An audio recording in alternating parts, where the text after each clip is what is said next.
வெள்ளிக்கிழமை பூஜைகள் செய்யும் பொழுது கற்றாழையோட உள்ள இருக்கிற அந்த சோர், அதாவது அந்த கற்றாழையோட ஜெல் எடுத்து நீங்க கற்றாழை எடுத்து நல்லா கழுவிட்டு அந்த உள்ள இருக்கிற அந்த ஜெல் எடுத்து நீங்க வெள்ளிக்கிழமை சுவாமிக்கு நிவேதனமாக மகாலட்சுமி தேவியை நினைச்சு அந்த அம்மா கிட்ட நீங்க வேண்டுதல் என்ன வைக்கணுமோ அதை வச்சு நீங்க வேண்டி அதை நீங்க நிவேதனமாக கொடுத்து 6 செம்பருத்தி மலர்களையும் நீங்க கொடுத்துட்டு கோதுமை விளக்கு, அதாவது கோதுமை மாவு, நாட்டு சர்க்கரை, அதை நீங்க நல்லா பிசைஞ்சு அதுல நெய் ஊற்றி சிவப்பு திரி போட்டு விளக்கேற்றி, அதாவது ஒரு விளக்கு அதுல சிவப்பு திரி போட்டு நீங்க கோதுமை மாவு விளக்கு, 6 செம்பருத்தி பூ, கற்றாழையோட ஜெல் இதை நிவேதனமாக கொடுத்து நீங்க வேண்டுதல் வைத்து சாமியை கிட்ட வணங்கும் பொழுது நீங்கள் கேட்டது கிடைக்கும். 6 வாரத்துக்குள் உங்களுக்கு கண்டிப்பாக கிடைக்கும். இந்த பூஜையை நீங்க செஞ்சு பாருங்க. நீங்க விடிய சனிக்கிழமை அந்த கற்றாழை எடுத்து உங்க முகத்துல நல்லா தேய்ச்சி நீங்க குளிக்கலாம், தலைக்கு தேய்ச்சி குளிக்கலாம். அதை நீங்க தூர போடக்கூடாது.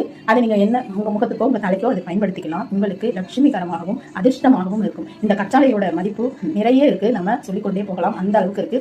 ஆன்மீகத்தில் மிக முக்கியமான ஒரு பயன்பாடாகவும் இந்த கற்றாழை விளங்குகின்றது.